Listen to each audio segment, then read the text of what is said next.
sahabat, bagaimana keadaan kalian hari ini? Semoga sehat selalu.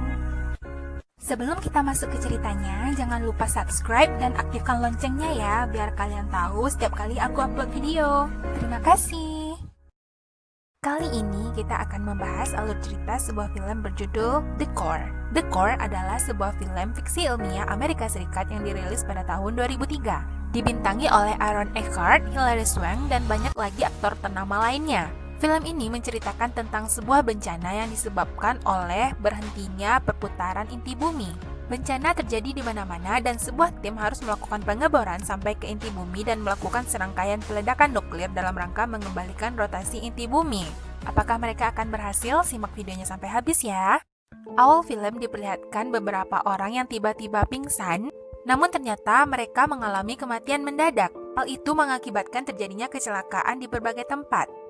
Lalu scene berpindah kepada sebuah universitas, di mana seorang dosen yang bernama Joshua, ia sedang berada di kelasnya dan tiba-tiba ada beberapa orang yang datang menjemputnya. Ia adalah seorang saintis dan ia juga merupakan ahli navigasi, juga ahli elektromagnetik. Di tempat ia dibawa, ternyata di sana ia bertemu dengan teman yang bernama Sergey. Ia adalah ahli nuklir, tepatnya ahli senjata nuklir. Mereka berdua dibawa ke sebuah tempat di mana di sana banyak terdapat mayat, yang mana mereka adalah korban mati mendadak tadi. Di sana mereka bertemu dengan Letnan Jenderal Thomas yang menanyakan kira-kira apa sebab kematian mereka. Berdasarkan mereka berdua yang diundang, yaitu Josh yang ahli dalam elektromagnetik dan Sergey yang ahli dalam senjata nuklir, berkemungkinan mereka ini mati akibat senjata elektromagnetik. Namun Sergey mengatakan itu tidak mungkin karena senjata seperti itu tidak ada. Dan dari sini Jenderal Thomas merasa bahwa mereka berdua ini tidak ada gunanya karena mereka tidak bisa memberikan informasi lebih.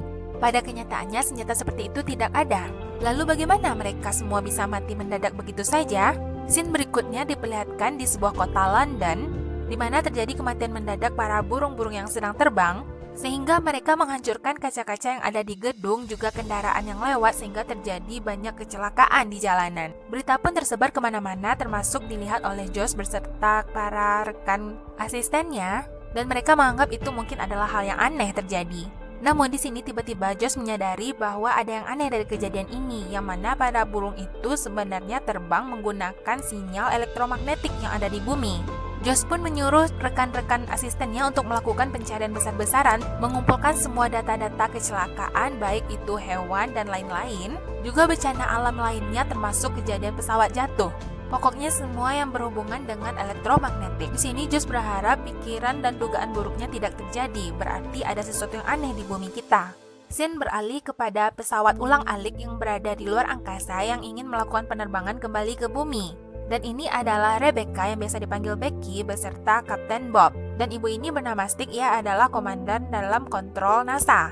Singkat cerita, pesawat pun memasuki atmosfer bumi, namun ternyata titik pendaratan mereka meleset jauh dari yang ditargetkan sebelumnya. Dipastikan ada sesuatu yang aneh di sini, entah itu cara pendeteksi mereka atau rotasi bumi yang tidak teratur. Sekarang pesawat mereka malah mengarah ke sebuah kota yang sangat padat penduduk, dan tidak mungkin melakukan evakuasi penduduk karena itu adalah jam-jam sibuk di pagi hari. Pesawat mereka yang hampir mendarat pun sempat dilihat oleh banyak orang karena mereka sedang terbang rendah. Lalu Rebecca pun mengusulkan sebuah pendaratan darurat di sebuah sungai. Itu memang memungkinkan dan mereka akhirnya berhasil mendarat dengan susah payah. Untungnya pendaratan ini tidak memberikan korban jiwa, hanya korban pada pesawatnya saja. Mereka pun berhasil dengan selamat. Scene berikutnya diperlihatkan di sebuah akademi sains, di mana di sini Josh berusaha untuk menemui seorang guru besar yang bernama Dr. Zimski. Josh memberikan penelitiannya kepada Dr. Zimski, namun ia hanya menandatanganinya saja. Josh mengatakan, "Aku ingin kamu membaca ini."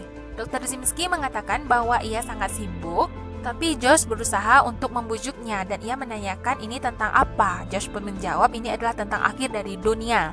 Ia pun terkejut dan berusaha untuk menelitinya di rumahnya. Di sini ia sedikit bingung lalu tertawa dan ia menganggap itu hanyalah hal mengada-ngada dan tidak mungkin untuk terjadi.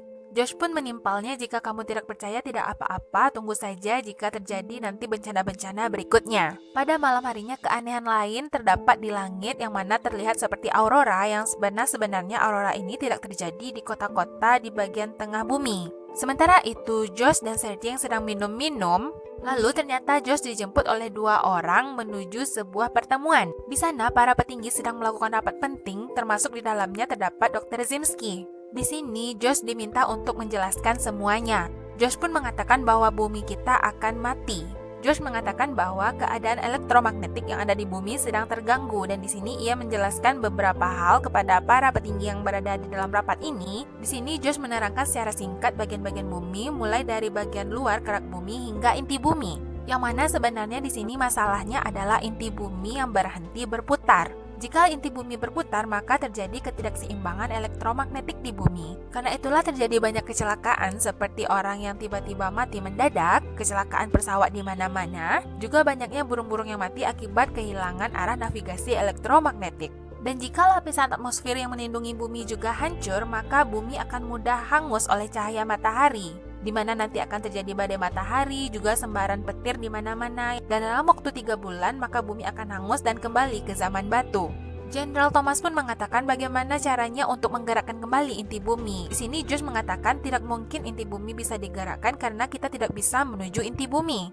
Untuk menuju inti bumi itu tidaklah mungkin dilakukan karena manusia hanya bisa melakukan penggalian sekitar 7 mil ke dalam tanah. Lalu Dr. Zimski pun mengatakan bagaimana seandainya jika kita bisa. Lalu mereka pun pergi menuju Utah bertemu dengan seorang tokoh baru dalam film ini yang bernama Brass. Dia adalah ahli dalam bidang laser ultrasonik. Juga dia sedang merancang sebuah kapal menuju bawah tanah.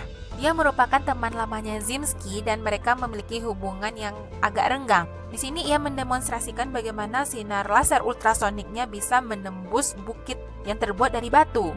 Setelahnya ia juga mendemonstrasikan bahan unobtainium yang mana berbentuk box dan di dalamnya diletakkan seekor tikus, dan box tadi pun diberikan laser tadi namun tidak hancur sama sekali. Sedangkan benda-benda di sekitarnya hancur dan dicek ke dalam ternyata tikus itu baik-baik saja. Itu mengagetkan mereka semua dan bahan inilah yang nantinya akan digunakan untuk membuat badan kapal yang menuju inti bumi. Kapal ini hanya menjadi rancangan awal dan hanya berupa kerangka yang dibuat oleh Brass. Di sini ia terkendala oleh dana dan ia mengatakan mungkin ini akan selesai dalam waktu 10 tahun atau lebih. Jenderal Thomas pun menanyakan apa yang diperlukan jika kapal ini harus diselesaikan dalam 3 bulan. Brass pun tertawa karena ia mengatakan itu tidaklah mungkin karena ini membutuhkan dana yang amat sangat besar, bisa mencapai 50 juta dolar lebih. Jenderal Thomas pun menanyakan apakah kamu menerima cek. Wah, berarti di sini pemerintah akan membiayai semuanya. Lalu scene berikutnya terlihat para FBI yang sedang mengincar seorang hacker yang bernama Finch. Ia melakukan penghapusan semua datanya sebelum ia ditangkap. Ia adalah seorang hacker hebat. Ia juga dulu sempat menghack sistem keamanan FBI. Namun ternyata di sini dia tidak ditangkap, melainkan ia akan direkrut dalam misi ini. Ia memiliki kemampuan mencuri dan menyebarkan data apapun itu. Dan dengan persyaratan yang ia berikan, akhirnya ia pun mau bergabung dengan tim ini. Scene berikutnya diperlihatkan Rebecca yang sedang dipanggil oleh para tertingginya. Ternyata di sini ia diberikan penghargaan atas inisiatif dan cepat tanggapnya dalam menyelamatkan pesawat ulang-alik. Rebecca diberikan penghargaan atas sikap cepat tanggapnya untuk menyelamatkan keadaan sehingga tidak ada korban yang berjatuhan. Jenderal Thomas datang untuk menjemput Rebecca dan Kapten Bob untuk bergabung bersama mereka. Dan dalam misi ini akhirnya mereka orang-orang penting yang disertakan bertemu satu sama lain. Di sini mereka selanjutnya melakukan konferensi pers tapi bukan kepada khalayak umum. Di sini mereka konferensi persnya kepada semua rekan-rekan dan tim yang berkaitan dalam misi ini. Tentunya untuk melakukan misi ini tidak bisa mereka saja, namun mereka membutuhkan tim yang sangat banyak. Pembuatan pesawat pun dimulai dari awal dan juga dilakukan oleh Dr. Zimski simulasi untuk peledakan bom. Peledakan bom di sini dilakukan di dekat inti bumi untuk memancing agar inti bumi bergerak lagi. Namun di sini mereka tidak bisa memastikan apakah lapisan luar yang mengelilingi inti bumi itu padat atau cair. Ya tentu saja mereka tidak bisa memastikan dengan sangat pasti karena tidak ada seorang pun manusia yang pernah pergi ke dalam sana. Perakitan kapal terus berlanjut dan di sini Brass menjelaskan kepada rekan-rekan yang lain tentang bentuk kapalnya. yang mana jika ada terjadi kesalahan pada lambung kapal yang lain, maka lambung itu akan memecahkan diri secara otomatis. Itu bertujuan agar tidak merusak sistem kapal secara keseluruhan. Semua tim dikerahkan dan di sini Finch sebagai hacker dan ia ahli komputer, ia menjelaskan kepada Josh sistem kerjanya. Di sini ia berperan sebagai penghambat agar tidak tersebarnya berita tentang kehancuran dunia, agar tidak terjadi kepanikan massal. Dan mereka satu tim ini pun melakukan simulasi seolah-olah mereka berada di dalam kapal. Namun sepertinya terjadi banyak kegagalan disebabkan keadaan mereka yang tidak kompak, dan misi yang mereka lakukan ini mengalami kegagalan sampai 20 kali. Ya, meskipun ini hanyalah simulasi. Sebagai ahli sistem navigasi, di sini Josh menyempurnakan kamera yang ia buat, yang nantinya akan ditempatkan dalam kapal, untuk kapal, yang mana kamera ini bisa menembus dan melihat dari baja yang berukuran bermeter-meter. Tentu saja ini diperlukan karena kapal ini akan menembus bagian-bagian bumi yang tersulit. Di sini Rebecca sempat merasa stres karena ia merasa bertanggung jawab dalam kapal ini. Ia juga memiliki kedekatan dengan Kapten Bob yang mana sudah menganggap ia seperti putrinya sendiri. Lalu berikutnya scene diperlihatkan terjadinya bencana di mana-mana. Lapisan atmosfer bumi sudah tidak seimbang lagi, lalu terjadi petir sambar menyambar, bahkan meruntuhkan Kolosium yang ada di Roma, dan misi mereka pun harus dipercepat. Kapal yang dipergunakan untuk menuju inti bumi ini akan melalui Palung Mariana, yang mana ini adalah palung terdalam, bertujuan agar mereka lebih mudah untuk memasuki lapisan bumi. Semua tim pengawas, pengontrol, dan pemantau sudah siap, begitupun mereka satu tim yang ada di dalam kapal. Sistem siap dan kapal mereka pun diluncurkan. Yang pertama mereka hadapi adalah sangat mudah, yaitu air yang ada di laut. Namun bencana berikutnya terjadi berupa gempa bumi, dan ini juga dirasakan pada gempa bumi di bawah laut. Dan sempat ada runtuhan batu-batu yang ada di bawah laut mengenai kapal mereka. Setelah itu sinar sel ultrasonik pun dipancarkan menuju kerak bumi, akhirnya mereka bisa menembusnya. Sinyal mereka sempat terputus namun akhirnya bisa ditemukan kembali, dan mereka sedikit lega, akhirnya mereka bisa melewati bagian awal yang sulit. Sejauh ini semuanya masih baik-baik saja dan masing-masing dari mereka mengecek bagian yang mereka handle. Bagian nuklir peledak aman, bagian navigasi aman, dan bagian dari mesin kapal juga aman. 12 jam perjalanan pun sudah ditempuh dan mereka sudah melalui 700 mil menuju ke dalam bumi. Lalu di sini Kapten Bob melihat ada bagian-bagian hitam di layar dan ternyata itu adalah ruang kosong. Ruang kosong ini berarti tidak ada apa-apa di sana dan kapal mereka malah jatuh bebas. Ternyata kapal ini jatuh ke bagian yang terdapat banyak kristal. Benturan-benturan keras pun terjadi pada kapal ini hingga akhirnya kapalnya berhenti namun menabrak sebuah kristal yang besar di bagian depan kapal. Tidak ada cara lain selain harus mengecek keluar, namun mereka harus keluar dari kapal itu melalui lubang bahan bakar yang mana itu adalah sangat panas. Namun hidrogen cair pun diberikan kepada bagian saluran yang panas itu, sehingga akhirnya mereka bisa keluar. Mereka harus memotong bagian kristal yang menghambat kapal di bagian depan. Lalu tiba-tiba mereka melihat ada magma yang berjatuhan dari bagian atas yang ternyata bocor, dan magma yang jatuh itu bisa saja nanti mengenai mereka. Untuk dari itu mereka harus menyelamatkan kapal itu sesegera mungkin. Kristal itu pun akhirnya bisa disingkirkan, namun Josh dalam keadaan kurang baik. Ia sempat kekurangan oksigen. Mereka semua bergegas kembali ke dalam kapal, lalu tiba-tiba ternyata dari atas ada magma yang mengenai kepala Kapten Bob dan ia pun mati seketika. Di sini Rebecca sangat syok dan ia gemetaran karena walau bagaimanapun ia harus menggantikan posisinya Kapten Bob sebagai kapten dalam kapal ini. Lalu mereka pun melanjutkan perjalanannya. Setelahnya Josh pun sadar dan ia pun mendengar berita buruk tentang kematian Kapten Bob. Perjalanan harus tetap dilanjutkan sampai mereka berada pada hari kedua, di mana di sini mereka mulai mengecek bom yang akan digunakan. Namun ternyata di sini Rebecca dan Zimski menemukan ada yang aneh di depan mereka. Ada bagian batu besar yang menggoncangkan kapal mereka, dan itu menyebabkan kerusakan di bagian kapal, sehingga harus dilepaskan dari bagian kapal utama. Josh, Sergei, dan Brass segera mungkin untuk keluar dari sana. Namun Sergei yang berusaha untuk menyelamatkan bom yang berada di sana, ia malah terjebak di dalam kompartemen yang akan terlepas. Scene yang heroik pun terjadi di sini, di mana Josh berusaha untuk menyelamatkan sahabatnya Sergei ini, namun itu sia-sia. Josh meminta Becca untuk membuka pintu itu, namun Becca tidak bisa melakukannya karena ini demi keselamatan seluruh kapal. Brass juga tidak bisa membuka pintu itu secara manual karena itu begitu rumit. Setelahnya Sergei pun mati bersamaan dengan kompartemen yang terlepas. Dan di sini tentunya Josh bersedih apa yang akan dia katakan pada istri dan anak-anaknya Sergei. Josh sempat menyalahkan Rebecca, namun di sini Rebecca tetap membela keputusannya, yang mana sebenarnya tidak semua orang bisa membuat keputusan di saat sempit seperti itu. Semua tim tentunya mendengarkan pembicaraan mereka dan mereka tahu bahwa sudah 2 orang yang mati dalam misi itu. Perjalanan pun sudah berlalu 35 jam yang mana mereka sudah menempuh 1900 mil ke dalam bawah tanah. Tak lama berselang, mood Josh pun kembali pulih yang mana ia sudah bersikap profesional di sini. Mereka pun melanjutkan perjalanannya, lalu tiba-tiba mereka melihat kapal mereka mengalami kecepatan yang semakin lama semakin meninggi. Kapal mereka semakin cepat disebabkan karena ternyata lapisan inti luar itu sangat tipis, sehingga simulasi ledakan nuklir yang akan mereka lakukan gagal. Zimski mengatakan tidak ada gunanya lagi kita berada di sini. Lebih baik kita pulang karena apapun yang akan kita lakukan, ledakan nuklir itu pun akan gagal. Dan jika itu gagal, maka bumi juga akan tetap hancur. Setelahnya, Zimski pun mengatakan luncurkanlah proyek Destiny kepada Jenderal Thomas. Di sini ibu ini menanyakan kepada Jenderal Thomas apa sebenarnya proyek Destiny. Ternyata di sini terkuaklah semuanya bahwa proyek Destiny adalah proyek peledakan nuklir yang dilakukan ke dalam bawah tanah sehingga berhentinya inti bumi.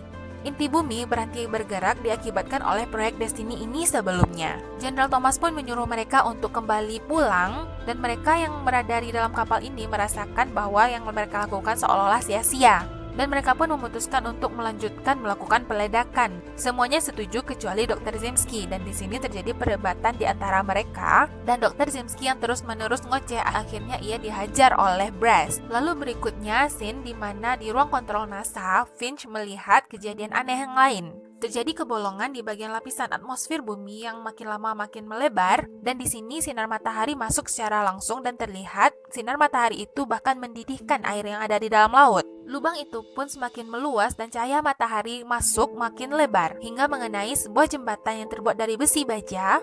Sinar matahari yang kuat itu tentunya menghancurkan struktur besi yang ada di jembatan itu.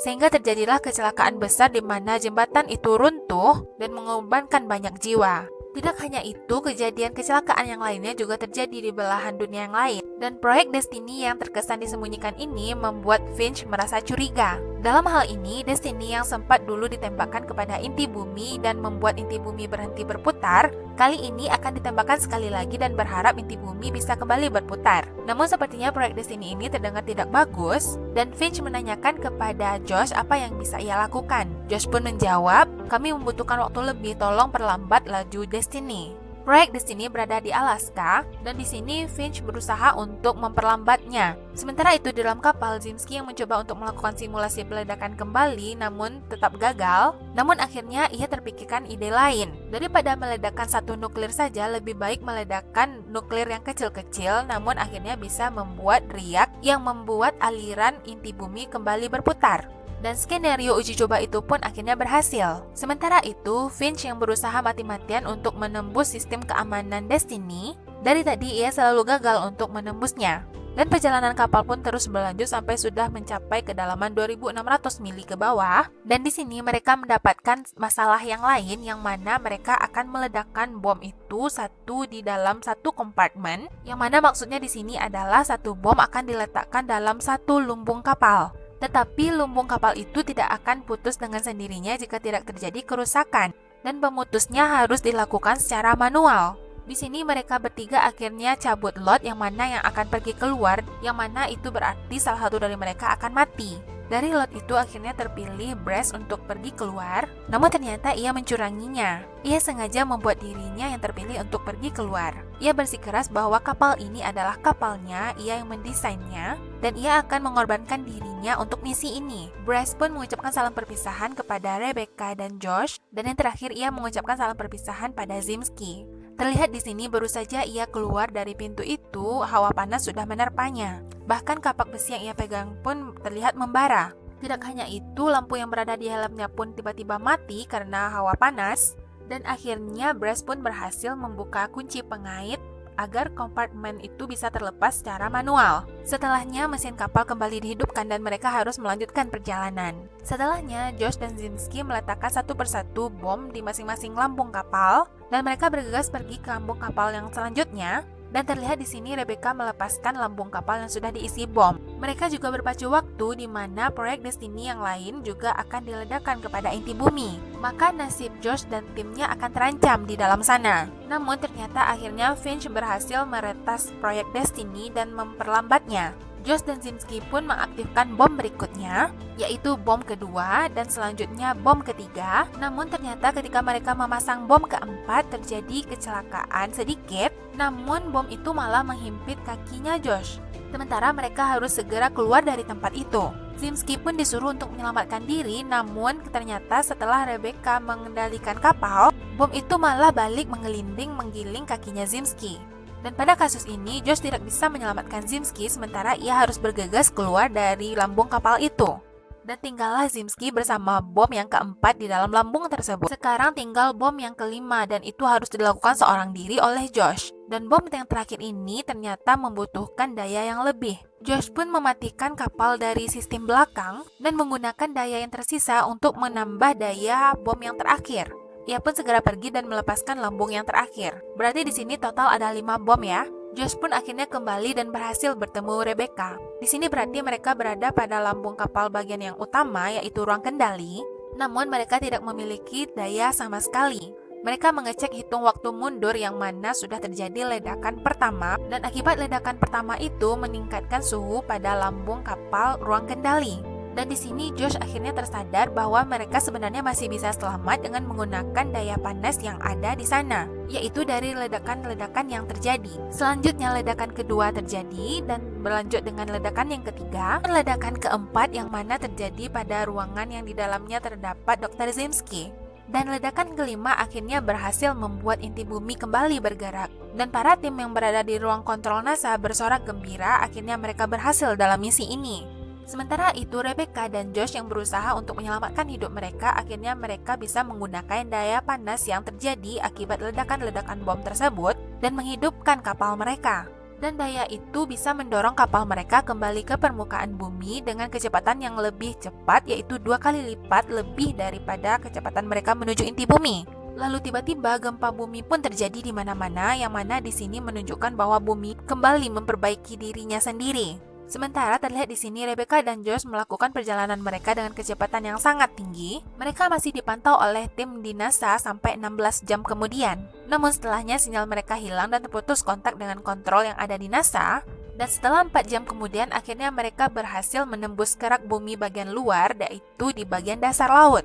Yang berarti di sini mesin mereka mati karena tidak ada lagi daya panas pendorong dari bagian bawah bumi. Di sini temperatur sangat dingin, yaitu bagian dasar laut, sehingga mesin yang mati tidak mungkin untuk pergi ke atas. Mereka mencoba berpikir bagaimana untuk selamat, karena komunikasi sudah terputus dan mereka tidak bisa menghubungi. Begitu juga sebaliknya, kontrol di NASA tidak bisa mencari mereka. Semua tim berusaha untuk melakukan pencarian mereka, namun sia-sia, mereka belum ditemukan. Yang mereka dengar bukanlah kapal, namun yang mereka dengar hanyalah bunyi paus. Di sini mereka sudah mulai pasrah, termasuk Finch yang merasa mereka sudah kehilangan Josh dan Rebecca. Namun akhirnya ia tersadar bahwa bunyi-bunyi paus itu adalah bunyi yang dikeluarkan oleh paus karena lantunan pada badan kapal. Dan dengan mengikuti bunyi paus-paus tersebut, berkemungkinan mereka bisa menemukan kapal yang masih selamat. Pencarian di air dan udara pun dilakukan. Ternyata mereka menemukan di mana paus itu bergerombol dan mengitar. Ternyata di bawah itulah terdapat kapal yang masih selamat, yang mana di dalamnya ada Josh dan Rebecca. Tim penyelam pun dikerahkan untuk mengangkut kapal yang masih selamat tersebut. Scene berpindah kepada 1 minggu setelahnya, di mana di sini Finch berusaha untuk menyebarkan data-data. Mereka yang berjasa dalam misi ini tidak boleh dilupakan begitu saja, seolah-olah mereka mati dan orang tidak mengetahui mereka siapa. Dan berita tentang mereka pun disebarkan, begitupun berita tentang Destiny, yaitu proyek yang sempat menghentikan inti bumi dan hampir membuat bumi hancur. Dan inilah akhir dari video kita kali ini. Mari kita jadikan film dan video ini sebagai hiburan semata. Jika kalian suka dengan video dan channel ini, jangan lupa like dan subscribe-nya ya. Sampai jumpa di video selanjutnya. Bye-bye.